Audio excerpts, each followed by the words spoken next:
to another episode of Sitting with an Athletic Director, State of the Program, and we are live here. Cougar Nation, it's the Brookstone Cougars, and I am sitting with the Athletic Director and Head Football Coach, Rance Gillespie. Coach, thank you so much for joining us. I appreciate you having me. All right, Coach, as we like to start these things, we like getting in the background history. Now, we did it last year, but we've grown since then at Georgia Alabama Sports Live, so we want to kind of give our viewing audience a kind of a background history of who is the legendary Rance Gillespie. So instead of me asking a bunch of questions, I'm just going to let you tell your story. So, Coach, where'd you start, and how did you end up here at Brookstone all these years later? Yeah, so, it feels odd when you say legendary because that insinuates old.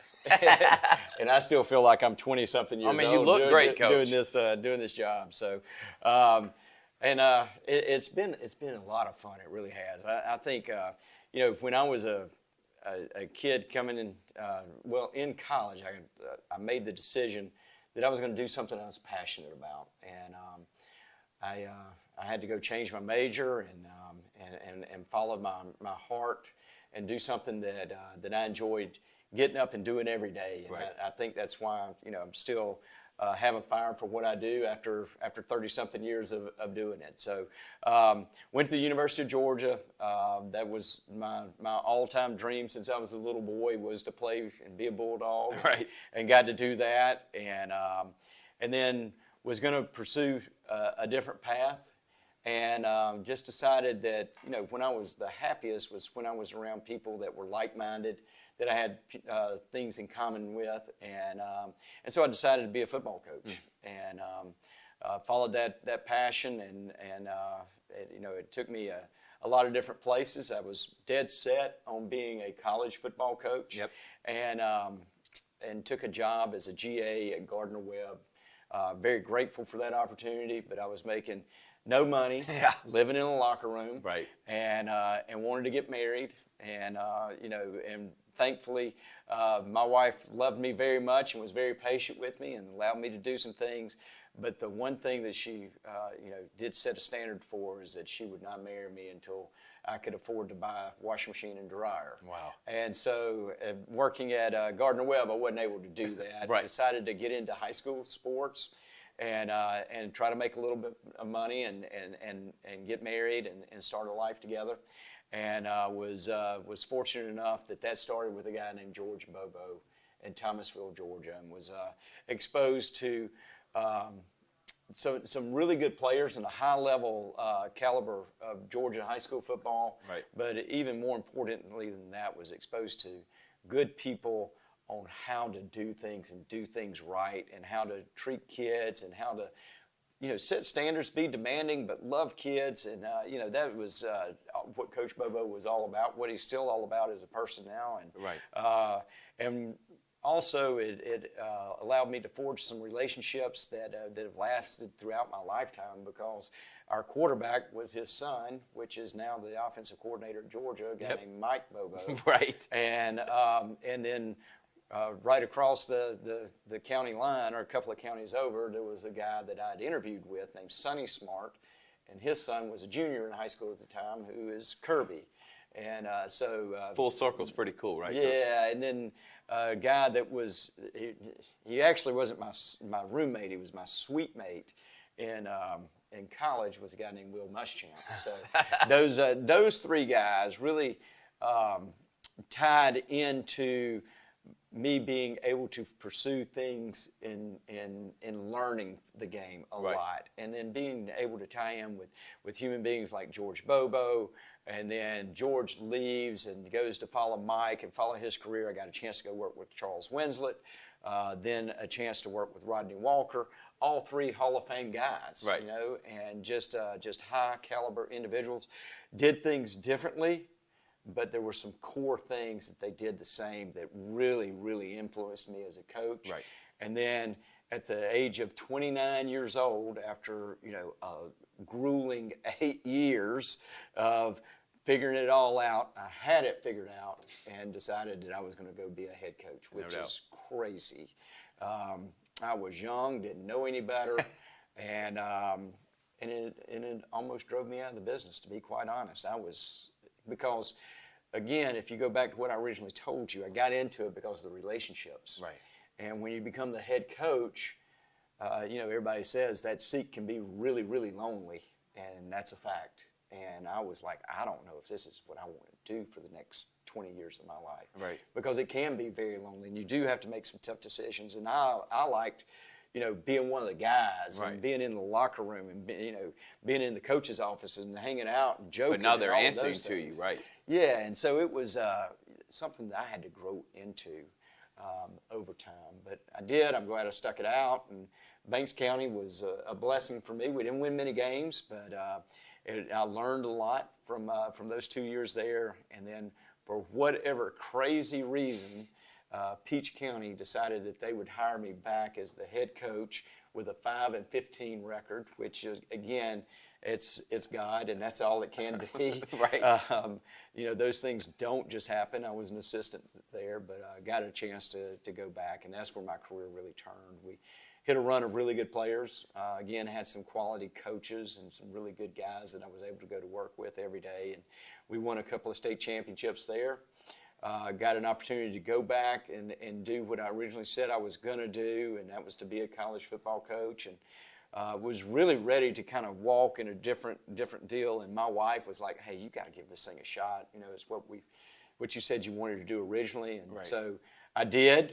It didn't work out, but I got to work with a guy that I think the world of, and Chris Hatcher at Georgia Southern, and left there and went to Valdosta, which was a huge accomplishment, to me and to a lot of people. Valdosta is the pinnacle of high school football. Right. That's why they call it Titletown. Right. Yeah. Well, it depends on who you ask. Yeah, if you talk to somebody from Valdosta State, they're going to say it's because of all the national championships they've won. Exactly. If you talk to somebody from Lowndes, it's going to be because of all the state championships they've won. Good point. If you ask me, it's because Valdosta High School has won more high school football games than any program in the country. Wow. Regardless of whether it's Michigan or any high school anywhere. Right. And so I got the opportunity to go and do that. Fantastic opportunity.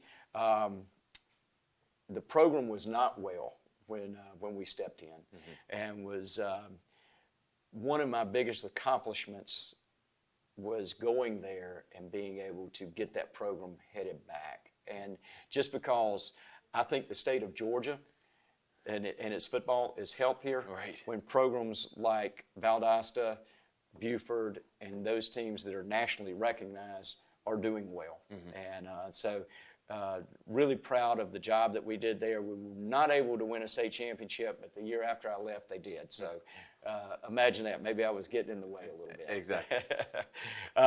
Go back to Georgia Southern for a year, and then left there and go to Hart County. Loved Hart County. It was a great job, and that was going to be my last job. I was going to retire and be on the lake, and we did all those things, and we own a nice lake house on Lake Hartwell, and I love it there, and loved coaching there. And I've said over and over and over that two of my favorite spots have been Hartwell and Peach County, and they're very similar. And was ready to call it a day, and I get a call from a guy named Heath Schondelmeyer, asking me if I'd be interested in being the Brookstone coach. And since I had retired, it made sense for me to consider it. And so my wife and I drove over, and all the way I'm like, "Claudette, I don't think we're going to do this. I don't think that this is exactly, because I don't want you to stay on the lake and me live over here and all of that stuff." And so we get here and we start the interview, and there's a handful of people, core Brookstone people, and it's the same thing that I've been saying throughout. It's about relationships. It's about people. And when you walk in and you met with this group, you knew they were about the right thing, and you knew that it just, I don't know how many interviews you've been on, but you just kind of know when you know. And it was one of those things. And my wife was with me. We walk out, and she looks at me and goes, "I think we need to probably start looking for you a place to live over here." And she was right. And it's been a great move for us. It's been a great move for our family. And, I'm really proud of the work that we've put in here, not only as a as a football coach, but also as an athletic director, and the strides that we've been able to accomplish with our competitiveness. Playing for a state championship in football, winning 5 state championships overall throughout our programs, and the product that we're putting on the field, the facilities that we have, and just building our brand and what it means to be a Brookstone athlete. Right.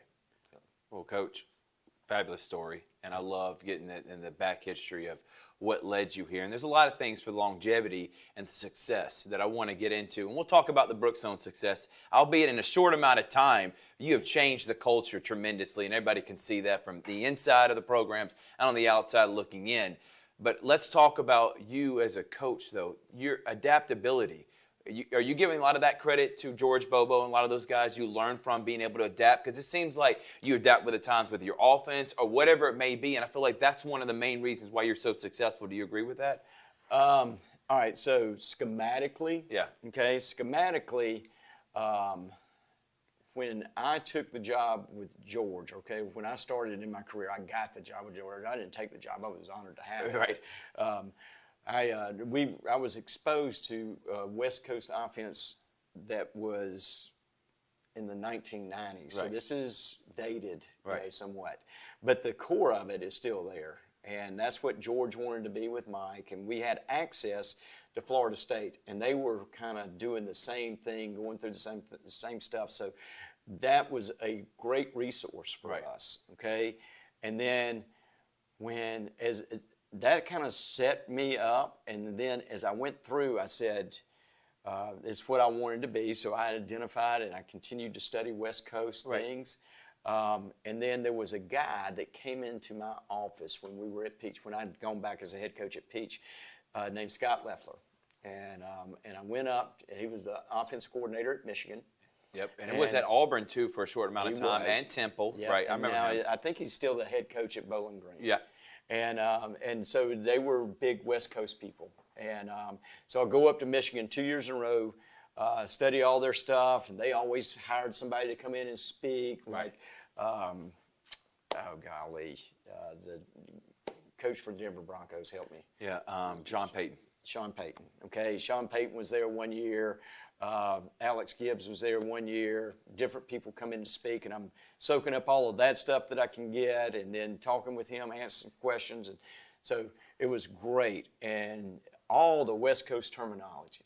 And so every year I would come back and I would say, okay, we can do this, but I need to call it this. And when you finally look at it, you're like, holy cow, I'm making this way too hard. Right. Okay? But you're trying to simplify, and by taking pieces out, you're actually making it more complex. So I finally said, to heck with it.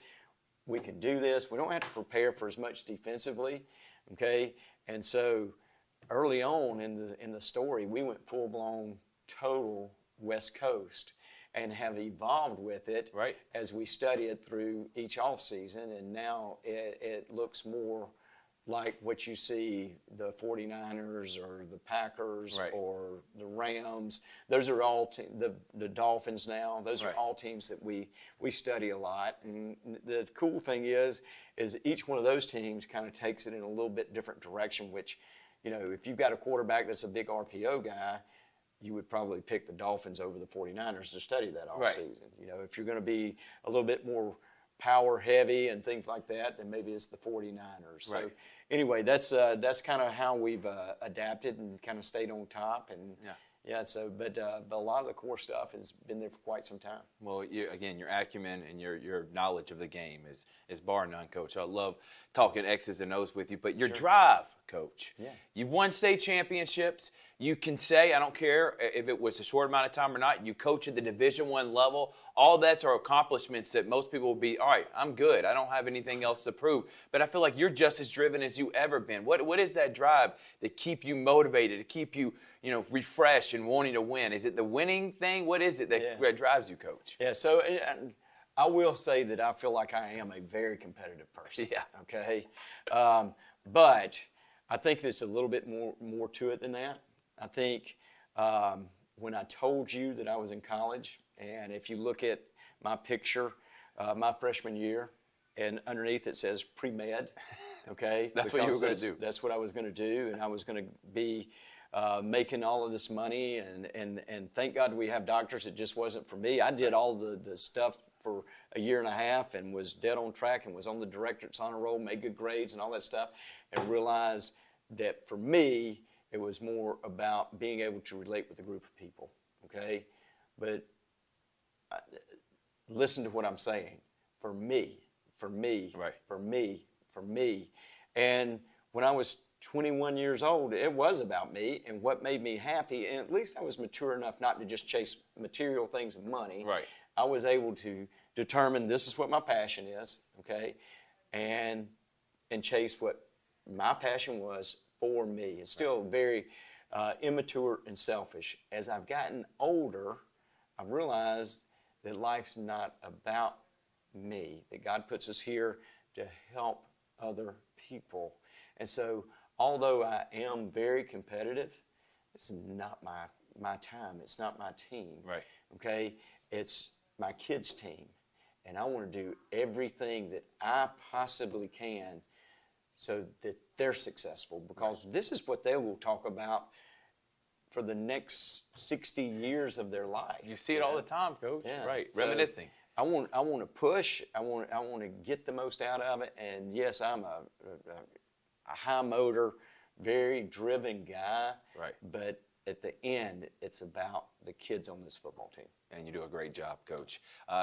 One more question, and we're going to take a break, and we're going into all the different sports. But laying the foundation, laying the culture for what is Brookstone, did you feel like you had to change a lot, maybe with mindsets? You feel like people believed in your vision very quickly? Was there a learning curve? How was that process like? And now heading into year 3, what is the ultimate goal for all Brookstone athletics, where we talk about the individual sports? Yeah, so I think from a football perspective, I was very, very fortunate in that I had 9 seniors, that first year, that were extremely hungry and kind of had the ability to put everything aside and say, tell us what you want, and we're willing to do whatever you want.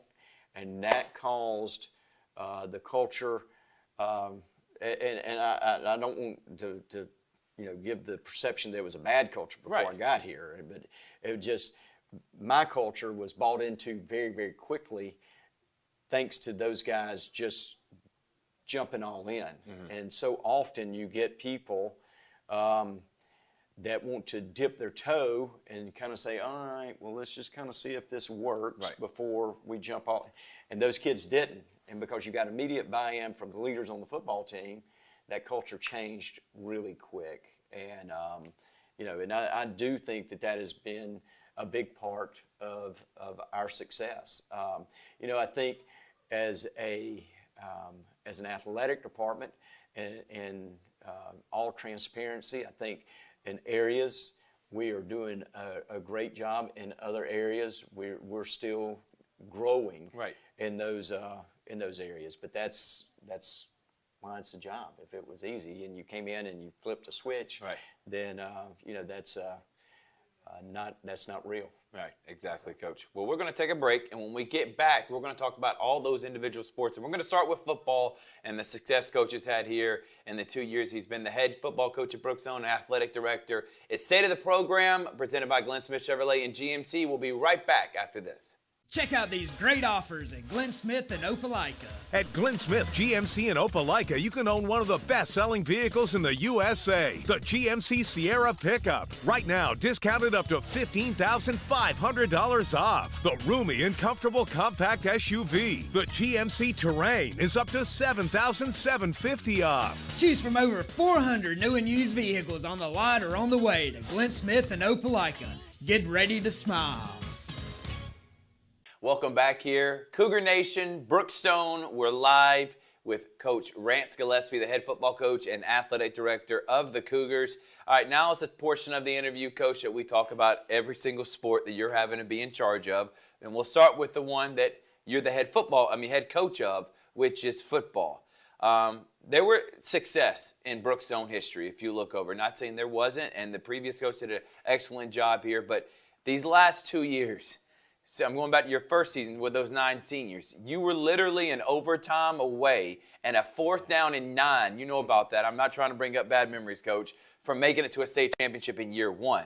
Then you come back, lose your quarterback, who's doing great things, and I know you're proud of him. You lose your quarterback, and you make it to the state championship. Right. What has this 2-year run been like, and now what are expectations for year 3? But we'll start with the first 2 years, and specifically last year.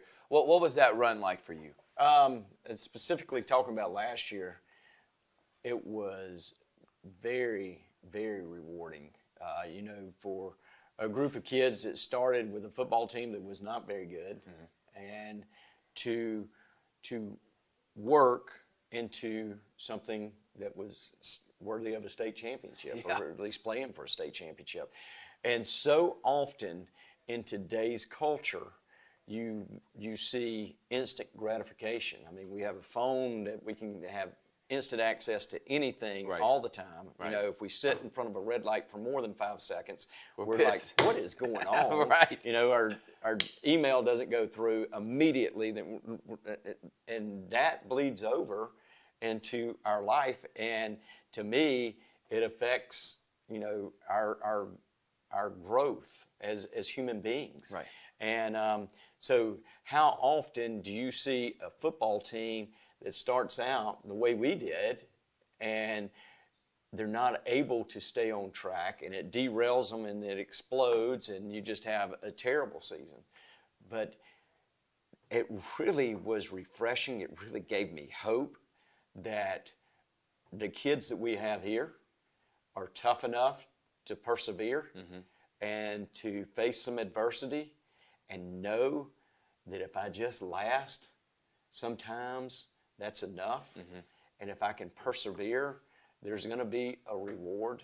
And, I don't know if you've ever heard the story of giant timber bamboo. There used to be a book out that was written, and I can't even remember several chapters that kind of play off of this theory. And the theory is that when you plant bamboo, the stuff that you make floors out of, that for 4 years, you plant it and there's nothing. So at the end of the first year, people go out, they bust their tail, they work every day, tilling, and pulling weeds, all this stuff, nothing. Year 2, same. Year 3, same. Most of us would have quit and said the stuff's dead, it's not coming up. I'm done. And then, but year 4, it comes through and it'll grow like 60 feet in 90 days or 90 feet in 60 days. I can't remember which one. But the point is that's a lot like success is.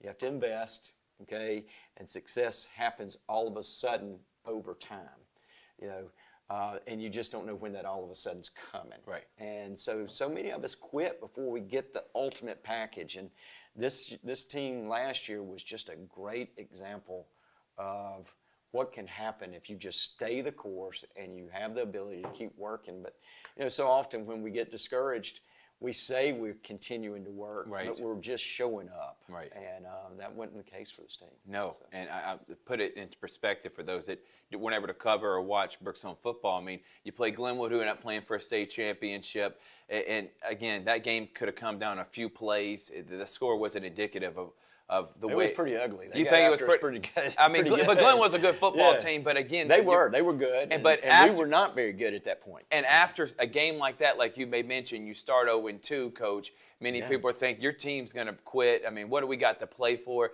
And the perseverance to win. What was it? I think 10 of your next 12 games to get all the way to the state championship, go to your rival's field, a place that you haven't won in quite some time, and win in the playoffs. I mean, I know in that moment you had to be super proud of your team and these group of kids, because I see grown men and grown adults quit when things are hard. These are young 15, 16, 17-year-old kids that believed in your vision, stuck with you, and led you all the way to a state championship game. It's a much better story than being the best team from start to finish. Right. It is. It's a much better life lesson, and that's what this is supposed to be about. We're supposed to be about building men. And there was so many things that happened throughout last year that are about building better men. Yeah, and I was, again, proud to be on the call for that state championship game. Came up short, Coach, but I remember walking on the field and seeing you. I was like, Coach, what I've seen from this team and the transformation, it was a story. And it was an incredible story to be able to see that. It was a great journey. Now you're heading in year 3. What expectation is you're competitive, coach. You're trying to win. In the first 2 years, you were a play away from making the state championship. You made the state championship last year, and I feel like it's not rebuild. It's reloading every year and keeping the winning tradition going since you started. What's your expectation with this team? Who are some of the players to be on the lookout for? Well, a lot of people will say that the expectation shouldn't be a state championship, and I've never liked that. The expectation should be a state championship. Come on. And that's we're going to have a scoreboard on the field, okay? Right. And of course we want to play hard. Of course we want to do it the right way. Of course we want to do all those things. But the expectation is a state championship, and we don't shy away from that. We're going to be disappointed if we're not in that hunt each and every year at Brookstone. That's why I came. Is to be a part of a program that is elite, and elite programs play for state championships year in, year out. Yep. No different than you expect Alabama to be in the hunt for a national championship, or at least while Coach Saban was there. Right. I don't know that I should probably say that, but it's, what? That at least while Coach Saban Oh, was there. yeah. You Right. know what I'm saying? Right. But you expect the same thing out of Georgia. And Kirby now. Yeah, It's that's year in and what year you out. expect. And that's what we want to build at Brookstone, is you expect Brookstone to be in that picture. And it's awesome this year, too. Calvary comes in the mix. One reason I bring up Calvary is now Brookstone, Calvary, Pacelli, that are all about 15 minutes from each other, all in the same region, all playing for something. Yeah. That's going to be really cool, especially for the city of Columbus. And we can't wait to broadcast several games, Coach, and we're excited about this season. Let's move on from football. Let's talk about the other sports, because there's other things other than football here at Brookstone. Cross country, who leads that program, Coach? Tracy Kalish is our new coach there. Okay. Matt Lage has been the cross-country coach here for a number of years, and he just took a job as a head of school at Heritage. Or not head of school, head of upper school. But so that's a rival, Coach. Yes, so we're happy for him and him to get that opportunity. And Tracy's been a part of our program for several years, and we're excited about seeing where she takes that program. Our girls won the state championship last year. Boys have been very competitive as well. We've got things headed in a really positive direction there, and expect big things out of that program. And I've made mention, I guess I should have started this before we go into all the other sports. Yes, football has been successful, but it's not been the only sport. Boys and girls basketball, last year with Coach Ellison made a state championship. We're going to talk about that in a minute. Boys basketball, Elite Eight. Boys baseball, state championship this past season. Multiple teams, multiple programs that are successful these last couple of years. Girls cross country being one. Girls cross country being one of them, win a state championship. Softball, though, there is a banner out there. 2003 is the last time they won a state championship, but I know Brookstone really cares about the softball. Who leads that program, and how excited are you about this year? Nate McCollum leads our program, and he's done a great job. Very competitive last year. Made it into the Final Four, I think, and had a really good showing. Yep. Another successful program right there, Coach. Yes, yeah, and really proud of where they're at. They've been working hard. They'll rebuild a little bit this year. They lost a lot of talent, lost a really good pitcher that's at Ole Miss now, and a couple of other college-level players off that team. So, that game is a lot about your pitching. Yep. And he's got a couple of young ones that are going to be really good, and he does a great job building talent. And so we're excited about where we're headed there as well. Flag football, and it is a growing sport, Coach. Yeah. People love it. I don't know if you've been to a game. You probably have. It is it's electric out there. Those girls can ball out. Who leads the flag football program? Justin Fentress is our head coach, and we've got a couple of girls that were really competitive and a lot of fun to watch, and did a great job last year. Was our first year playing, so it was kind of a learning experience for us, and be interesting to see how much we've grown after a year there and where we're headed. Wrestling, who leads that program heading into the winter sports now? Yeah, so Jimmy Thompson is our head coach, and Jimmy is going into his second season as our head coach there. Wrestling is one that is that's really growing. Here at Brookstone, and we've had some history in wrestling. We've had a number of good wrestlers that have come through Brookstone, guys that have won state championships, guys that have gone on and wrestled at the collegiate level, and we're starting to head back, and you're seeing some of those. We've got a kid right now that has an opportunity to be a college wrestler, and we've got all of our weight classes filled, Right. which is a big deal for winning as a team. And so we're proud of the growth and improvement that we've seen there, and hope it continues to get better and better. An unheralded sport is swimming, but the endurance, the shape these guys and girls have to be in is incredible. No one should even think about trying to talk bad about swimming unless they go out there and do a swim meet. Yeah. Who leads that program, and how awesome is it? Karen Waters leads that, and I couldn't agree with you more, because recently I've gotten into this kick. I was like running 10Ks and half marathon, and I was like, Right. I'm going to do a triathlon. Okay. And so I jump in the pool, and what I figure out is that even though I was a lifeguard when I was in college, I can't freestyle worth a crap. And I admire the ability to breathe and the discipline that it takes and the VO2 max that it requires in order to be an elite swimmer. Right. And we've got some of those, and that's another area where we've won a state championship. And Awesome. Really proud of that group. And you're right, it is an admiration for what those kids are able to do, and they are high-end athletes. I admire your basketball programs. Last year, Coach Ellison took the program all the way to state championship and was really close. Lost by 10 points, but it was down in the wire all the way to the fourth quarter. Yep. And then, or I guess 2 years ago, then last year, Coach Carl Ivy comes on as the boys program and does a great job in the Elite Eight. You can start with either one. I think they are excellent coaches that have played at a high level in college and do a great job developing kids in their program. Yeah, so Kim, our girls coach, she, 2 years ago played for a state championship, had a really good player, and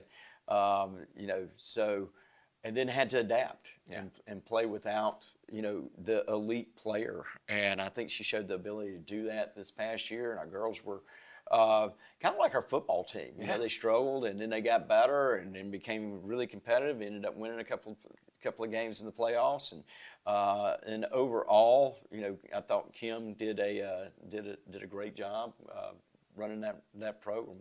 And, we're really excited about Carl and the job that he's doing with our boys, and where that program's headed as well.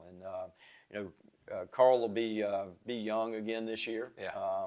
So it'll be interesting to see where we head with those two programs. Yeah, love Carl, just growing up together and stuff like that, seeing him finally, this maturation process that happens with everyone, but now taking over this Brookstone program. Did a great job in year one, only going to get better in year two. Let's go into spring. Actually, I'm going to save the best. It's not really the best, but I'm really close with the baseball coach. We'll save him for last. Let's start with golf. Who leads that program? Both those programs. Yeah, so Karen Hearn is our girls coach, and does a great job with our girls. And our boys position is currently open. Okay. So we've got a couple of candidates that we're speaking to about that. But we have had a history of having a really strong golf team. Yes. And in GIAA, it's very competitive. I think we do a great job in that, and a couple of our other spring sports as well, obviously. Yeah. Tennis. I know you're looking for a coach there in that Yeah, sport and the as well. boys as well. Okay. And then Cindy Tote has done our girls Cindy. for a number of years, and does a fantastic job with them. And both of those programs have been very competitive. Yeah, very competitive, and been to state championships, competed for those. I mean, a high-level program. Soccer is also an elite program that play for state championships. Who leads both those programs? So Lucy Pounds just, I don't want to say retired, but stepped away from her responsibilities as a head coach to pursue some things in her private life. Still going to be with Brookstone, still going to be in our soccer program. Correct. And her assistant, Chris Carter, has been elevated to the head coach. Nice. And they just won a state championship. Yeah. So I think that was the logical thing to do, and we look forward to seeing where he can take the program as we move forward. And then Mike Hoovey does our boys. And our boys were really young this past season, so we'll have a bunch of talent back, and looking forward to seeing where that goes in the spring. Baseball.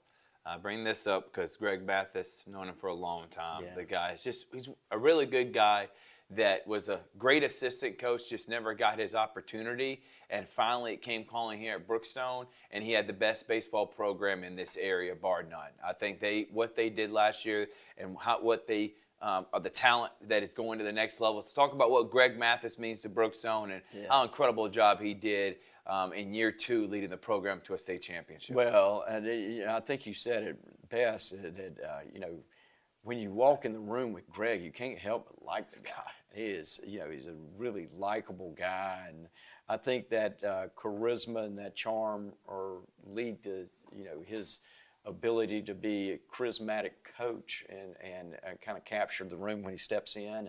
And, he was exposed to some really good coaches and some really good baseball, and now he's getting his opportunity to do it himself, and has obviously done a fantastic job, and was able to win a state championship. What a special time!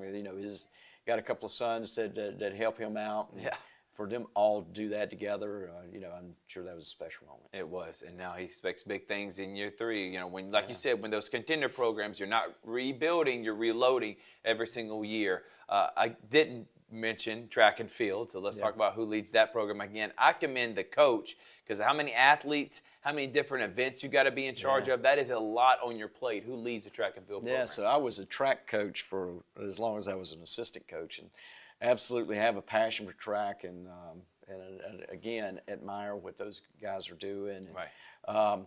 Rusty Davis was our coach there since I've been here, and he just took a position as the assistant head of school, and so he will be leaving that position, and Stacy Brown will be replacing him as our track coach. Stacy's got a wealth of knowledge in track, has been around track for a long time, and is a really, really good track coach. So, and we'll have some talent. Our girls just won a state championship in track, and looking forward to our boys continuing to grow, and seeing how that program does moving forward. It's state of the program, sitting with Rance, Gillespie. We've hit all the coaches, and we're going to have some of our coaches, some of these coaches on the Brookstone Coaches Show. We'll have on later this week or sometime early next week, so make sure to tune in.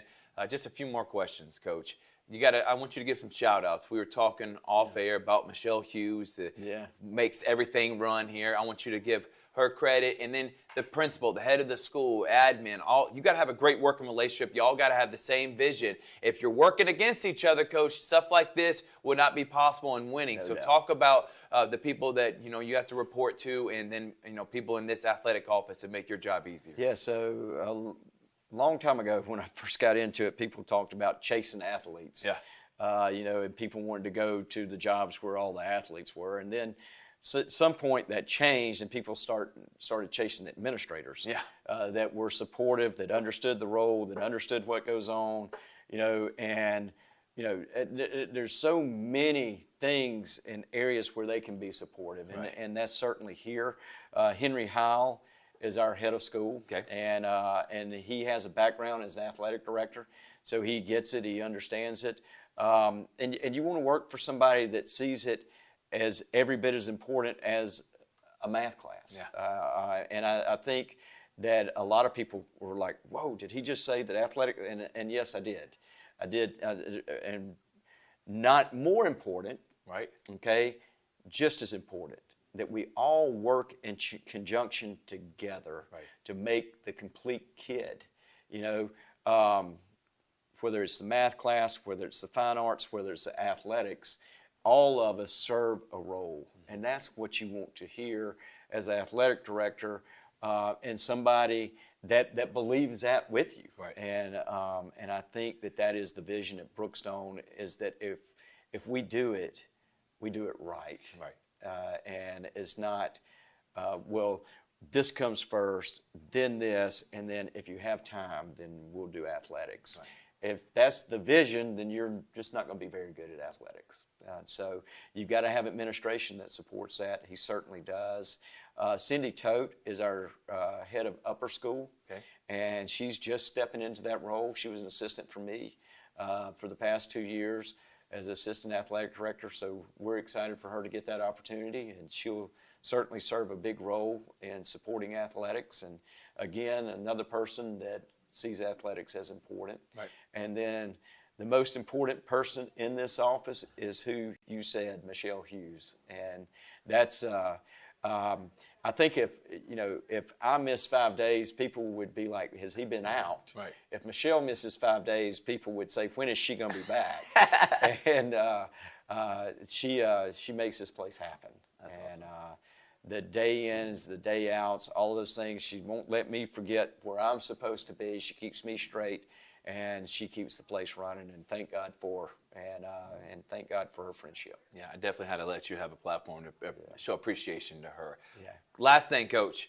This is to not just the Brookstone alumni and the families and the students that are going to be watching this, but also to the entire city of Columbus. This is your message about what is to come this year, 24-25, with Brookstone Athletics. The floor is yours. Whatever you want to say, Coach. Yeah, so I think it's the same story each and every year. I mean, we want to be an elite program, okay? And all of our athletic programs want to be elite.